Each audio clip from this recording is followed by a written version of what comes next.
जय हिंद प्यारे बच्चों, मैं अंकुश तोमर आपका वाईफाई एग्ज़ाम में स्वागत करता हूँ। ये हमारा ल्यूसेंट की बुक के सॉल्यूशन जो कराए जा रहे हैं उसका चैप्टर नंबर 16 हमारा है सरल आवर्त गति। चैप्टर नंबर हमारा जो है 16 दोलन और सरल आवर्त गति, ऑसिलेशंस और सिंपल हार्मोनिक मोशन। उसके हम कंसेप्चुअल क्वेश्चन करने वाले हैं। तो प्यारे बच्चों, आप सभी से एक ही मेरी रिक्वेस्ट है कि आप चैनल को जो है सब्सक्राइब करें जो नए हैं, और शेयर कर दें, और भाई वीडियो को लाइक ज़रूर करें, ठीक है।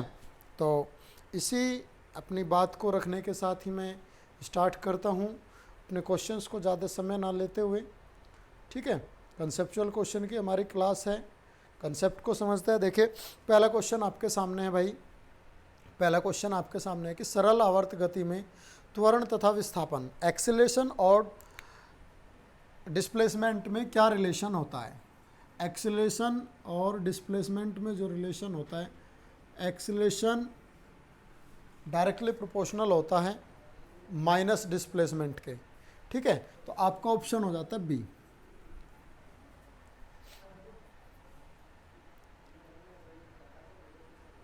नेक्स्ट क्वेश्चन है हमारा, सरल आवर्त गति करते हुए कण का अधिकतम विस्थापन की स्थिति में डिस्प्लेसमेंट क्या हो, मैक्सिमम हो, तो उसकी कंडीशन में क्या मैक्सिमम होगा। तो भाई उसकी कंडीशन में हमारा एक्सीलरेशन ही मैक्सिमम होगा। उसकी कंडीशन में क्या होगा, हमारा एक्सीलरेशन ही मैक्सिमम होगा। तो त्वरण का परिणाम क्या होगा, एक्सीलरेशन मैक्सिमम होगा। तो ऑप्शन आ गया आपका 2 का सी। क्वेश्चन नंबर 3 देखिए भाई। क्वेश्चन नंबर 3 में कहा है सरल आवर्त गति करते हुए पिंड का माध्य स्थिति पर वेग क्या होता है। सिंपल हार्मोनिक मोशन में एसएचएम में इस तरह से यहाँ पर वेग क्या होता है, यहाँ वेग जो होता है ना मैक्सिमम होता है, वेलोसिटी क्या होती है, मैक्सिमम होती है भाई, ठीक है। वेलोसिटी क्या होती है, मैक्सिमम होती है। तो आपका ऑप्शन आ गया 3 का सी। क्वेश्चन नंबर 4, क्वेश्चन नंबर 4 कहता है कि सरल आवर्त गति एसएचएम मोशन में साम्य स्थिति से इक्विलिब्रियम पोजीशन से x डिस्टेंस पर, इक्विलिब्रियम पोजीशन से x डिस्टेंस पर पोटेंशियल एनर्जी क्या होगी। इक्विलिब्रियम डिस्टेंस से x डिस्टेंस पर पोटेंशियल एनर्जी क्या होगी, क्वेश्चन नंबर 4 में पूछा है। और भाई इक्विलिब्रियम डिस्टेंस से जो हमने पोटेंशियल एनर्जी u पढ़ी थी 1/2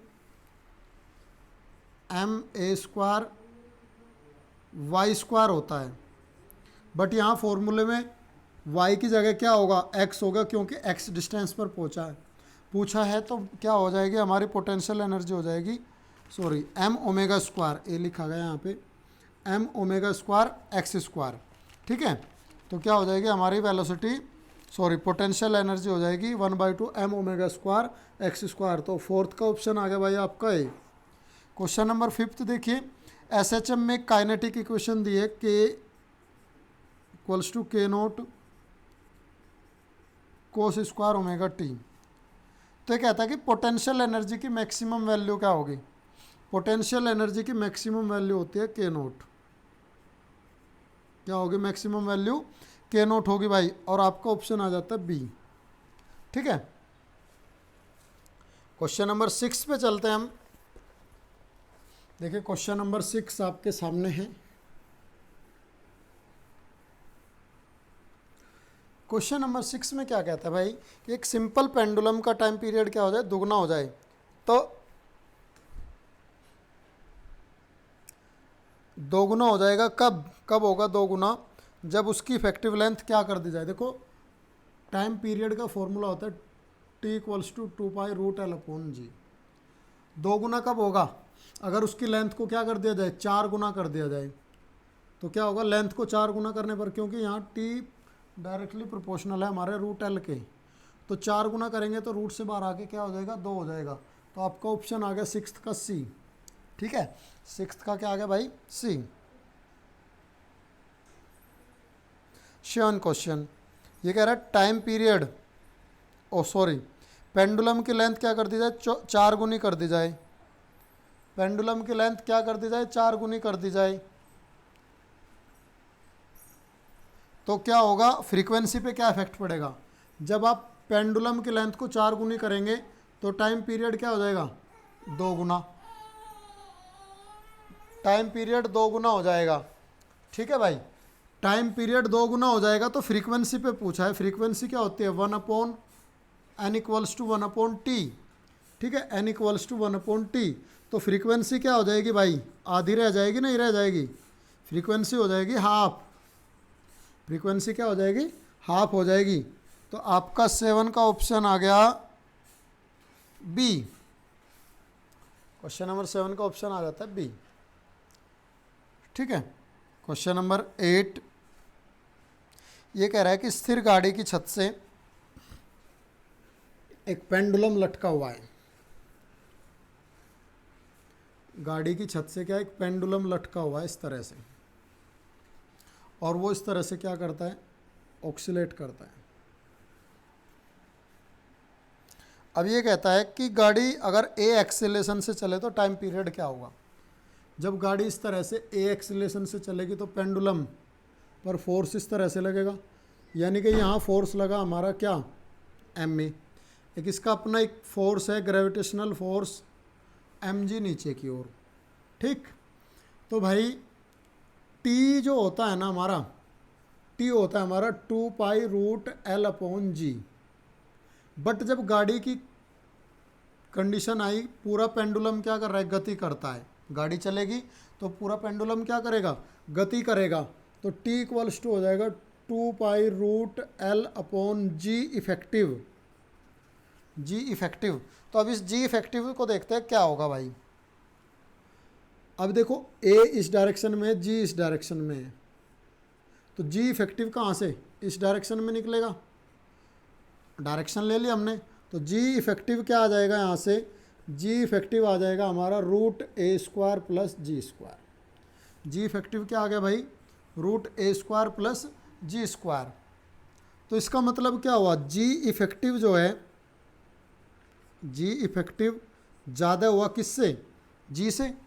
एक्सीलरेशन की वजह से क्या हो गया, जी इफेक्टिव बढ़ जाता है, तो ज़्यादा हो गया जी से। तो टाइम पीरियड भी क्या हो जाएगा भाई, टाइम पीरियड भी यहाँ पर जी बढ़ जाएगा।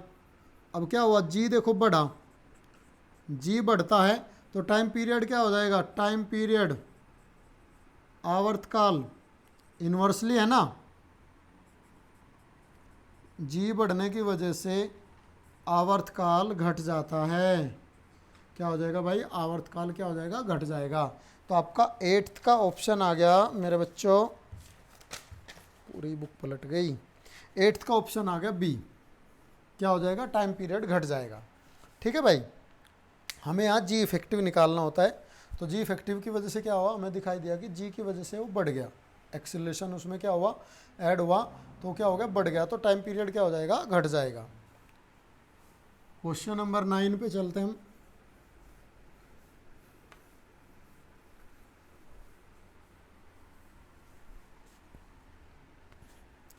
क्वेश्चन नंबर 9 है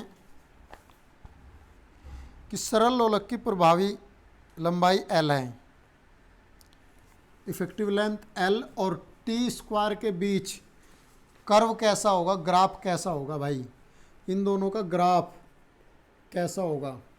देखो भाई, अगर बात होती L की और T की, क्योंकि T इक्वल्स टू होता है 2π√L/g, या T² प्रोपोर्शनल हो गया L के, T² प्रोपोर्शनल हो गया L के।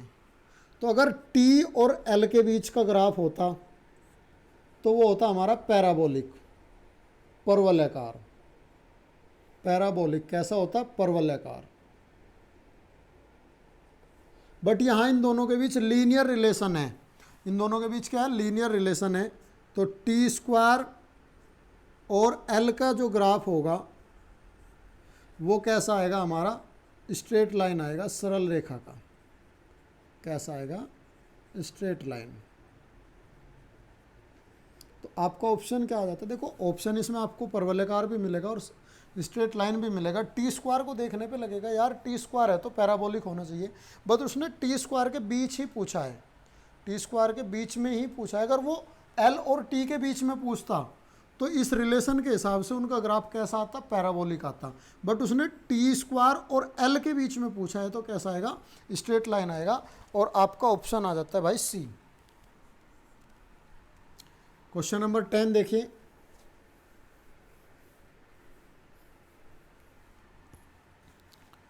सिंपल पेंडुलम का टाइम पीरियड क्या होगा। देखो टाइम पीरियड क्या होगा, जहाँ जी की वैल्यू ज़्यादा होगी वहाँ अधिक होगा। तो पोल्स पर टाइम पीरियड क्या होगा, ज़्यादा होगा, और विषुवत रेखा पर टाइम पीरियड क्या होगा, कम होगा। तो ये ऑप्शन देख लो कौन सा होगा। सॉरी, उल्टा लिखा गया, टाइम पीरियड यहाँ पोल पर कम होगा और यहाँ ज़्यादा होगा, क्योंकि पोल पर जी की वैल्यू क्या होती है, ग्रेटर देन होती है इक्वेटर की कंपेयर में। ठीक है, तो ये जी पोल है और ये जी इक्वेटर है, विषुवत रेखा। तो पोल पर जी की वैल्यू ज़्यादा होती है, तो रिलेशन के हिसाब से 2π√L/G, जहाँ जी ज़्यादा होगा वहाँ टाइम पीरियड कम होगा, और जहाँ जी कम होगा वहाँ टाइम पीरियड ज़्यादा होगा। तो भाई इक्वेटर पर, विषुवत रेखा पर टाइम पीरियड क्या हो जाएगा, कम हो जाएगा। तो ऑप्शन डी देखिए आपका क्या कहता है। ऑप्शन डी कहता है पोल्स से अधिक विषुवत रेखा पर होता है, पोल्स से इनसे अधिक का होता है, विषुवत रेखा पर होता है। तो ऑप्शन क्या आ जाएगा आपका, डी आ जाएगा। ठीक है, क्वेश्चन नंबर 11 देखते हैं हम।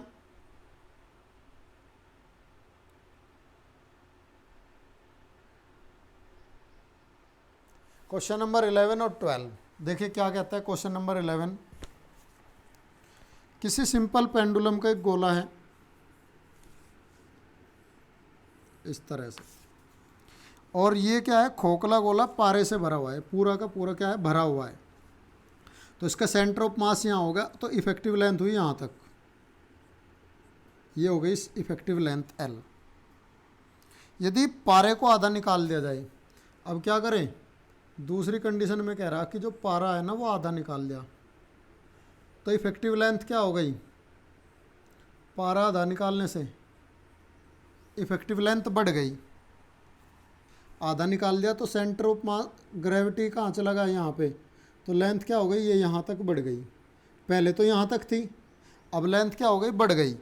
ठीक है, तो लेंथ बढ़ गई तो टाइम पीरियड क्या हो जाएगा, ये बताइए मुझे। जब लेंथ बढ़ गई तो रिलेशन क्या कहता है हमारा, 2π√L/G। लेंथ बढ़ेगी तो टाइम पीरियड भी क्या हो जाएगा, बढ़ जाएगा। तो आपका 11th का ऑप्शन आ जाएगा ए। 11th का क्या आ जाएगा भाई, ऑप्शन आ जाएगा ए। ठीक है, अब केवल इतने हिस्से में पारा भरा हुआ है, आधे हिस्से में। क्वेश्चन नंबर 12, अवमंदित दोलन। अवमंदित दोलन का मतलब होता है वाइब्रेशन क्या है, कम होते हुए। वाइब्रेशन कम होते हुए का एम्पलीट्यूड क्या होगा, उनका एम्पलीट्यूड जो होता है ना एक्सपोनेंशियली कम होता है। एक्सपोनेंशियली क्या होता है, एक्सपोनेंशियली चरघातांक के रूप से घटता है। ठीक है भाई, एक्सपोनेंशियली घटता है आयाम। तो आपका ऑप्शन आ जाएगा 12 का भी ए। ठीक है, 12 का ऑप्शन आ गया ए। नेक्स्ट क्वेश्चन पे चलते हैं हम। देखिए भाई क्वेश्चन नंबर 13, क्वेश्चन नंबर 13 देखते हैं हम।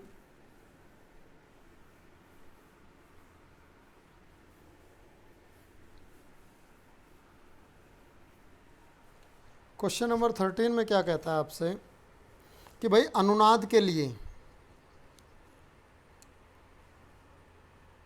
अनुनाद के लिए बाह्य आवर्त बल की आवृत्ति कंपन करने वाली वस्तु की स्वाभाविक आवृत्ति के क्या होनी चाहिए, बराबर होनी चाहिए।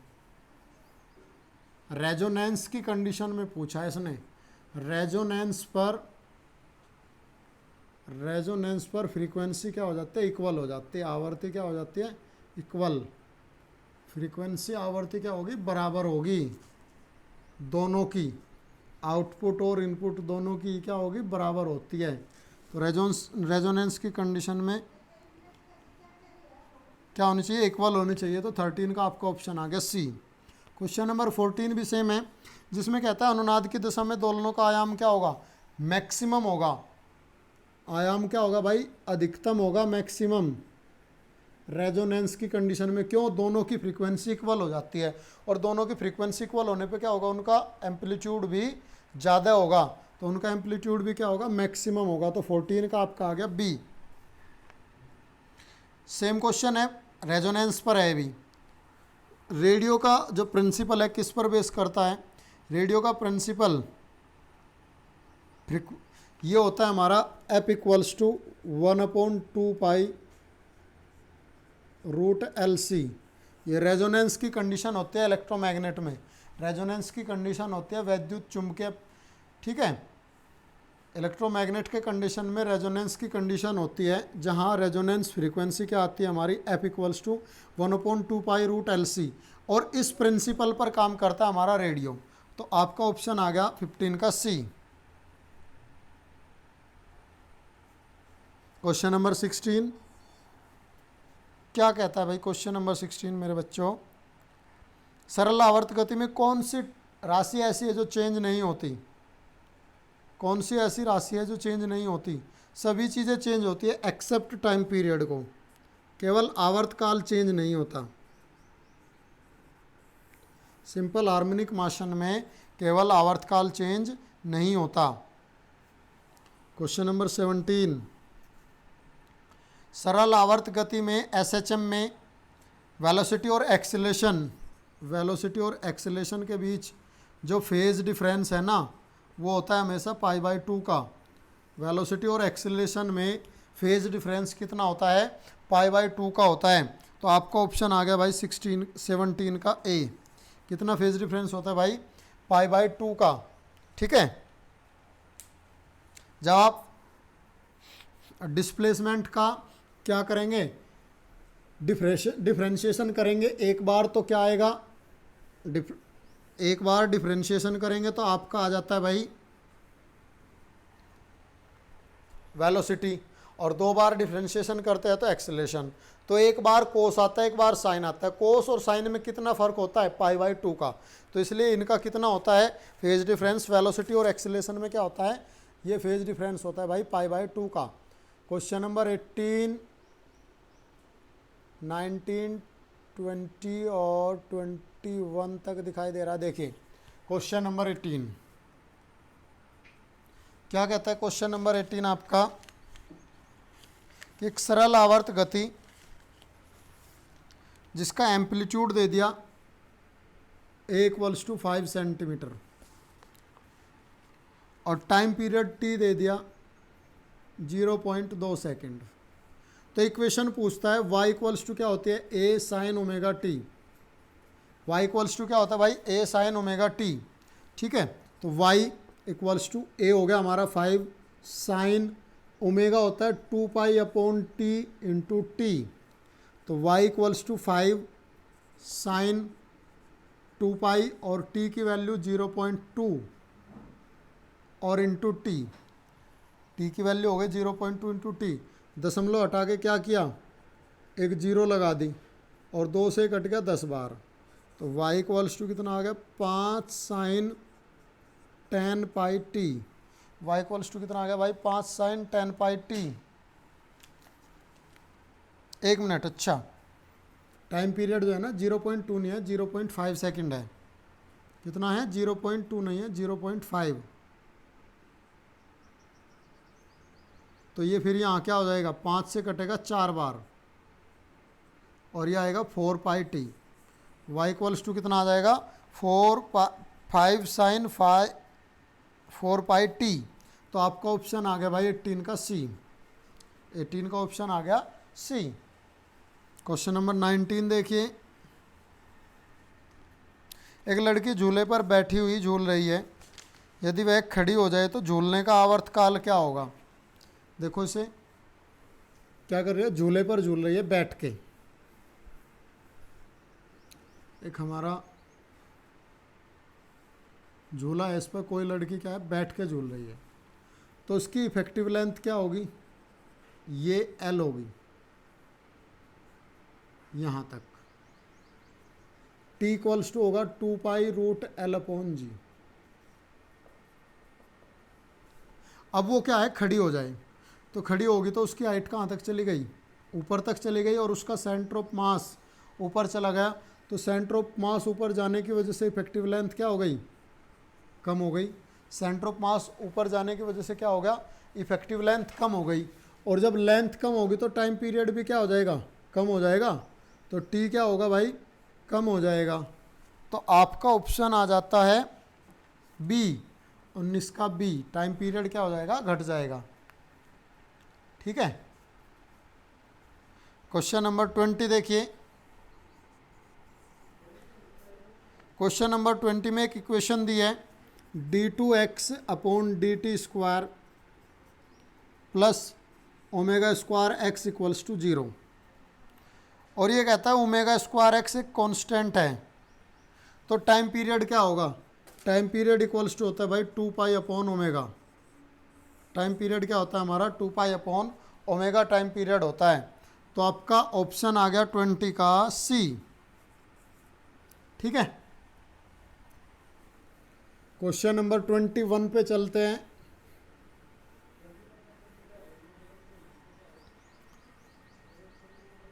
क्वेश्चन नंबर 21 में कहता है कि भाई एक सिंपल पेंडुलम का एंगुलर एम्पलीट्यूड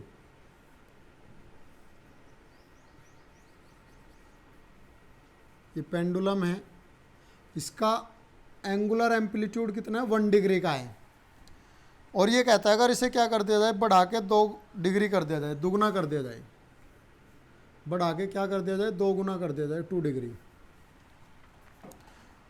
तो टाइम पीरियड क्या हो जाएगा भाई। अब उसे टाइम पीरियड भी क्या, चक्कर लगाने का समय भी बढ़ जाएगा, चक्कर लगाने का समय भी क्या हो जाएगा, बढ़ जाएगा। तो क्या कहेंगे हम, टाइम पीरियड हो जाएगा डबल, टाइम पीरियड क्या हो जाएगा, डबल, 2 गुना हो जाएगा। और आपका ऑप्शन आ जाएगा ए, 21 का आ गया ए। लास्ट क्वेश्चन हमारा 22, क्वेश्चन नंबर, ये क्वेश्चन तो इस तरह का पहले भी आ चुका है। देखिए एक लिफ्ट है, ए एक्सीलरेशन से ऊपर जा रही है। लिफ्ट क्या है, एक्सीलरेशन ए से ऊपर जा रही है, तो उसमें आवर्तकाल कहता है कि उसका टाइम पीरियड पे क्या इफेक्ट पड़ेगा। देखो एक लिफ्ट है, उसमें एक पेंडुलम है जिसका टाइम पीरियड फिलहाल टी है, और क्या होता है वो 2 पाई रूट एल अपॉन जी। तो लेंथ तो अब बढ़ेगी नहीं, ये ऊपर की ओर जा रहा है ए एक्सीलरेशन से, जबकि जी क्या है, नीचे को है। तो इस एक्सीलरेशन को बैलेंस करने के लिए एक नीचे की ओर बैलेंसिंग एक्सीलरेशन आ गया हमारा ए। तो जी इफेक्टिव क्या हो जाता है हमारा इस कंडीशन में, जी इफेक्टिव हो जाता है हमारा जी प्लस ए। जी इफेक्टिव क्या हो जाएगा, जी प्लस ए। और टाइम पीरियड क्या हो जाएगा, 2 पाई रूट एल अपॉन जी प्लस ए। तो देखिए ये बढ़ गया, तो टाइम पीरियड क्या हो जाएगा, जब जी बढ़ता है तो टाइम पीरियड क्या हो जाएगा, कम हो जाएगा, नहीं होगा। तो क्या कहेंगे हम, जब कम हो गया तो टी से कम हो जाएगा टाइम पीरियड, पहले से क्या हो जाएगा भाई, कम हो जाएगा। और आपका 22 का ऑप्शन आ गया बी, जिसमें लिखा है 2 से कम, सॉरी टी से कम। आपकी बुक में जो आंसर दिया हुआ है वो दिया हुआ है सी, जो कि गलत है। आपकी बुक में जो आंसर दिया हुआ है, जो सी दिया हुआ है, वो क्या है, गलत है। तो आपका कितना आ जाता है भाई, ऑप्शन आ जाता है टी से कम का ऑप्शन होगा बी, राइट। ठीक है, ये समझना है इस चीज़ को। ये क्वेश्चन मैंने पहले भी कराया हुआ है, पहले भी क्वेश्चन आया है, लिफ्ट वाले जो चैप्टर है उसमें आया था हमारा। इस तरह हमारा जो SHM है वो कंप्लीट हो जाता है, सिंपल हार्मोनिक मोशन क्या है, कंप्लीट हो जाता है। ठीक है बेटा, चलो बस आज के लिए इतना ही। जय हिंद सभी को।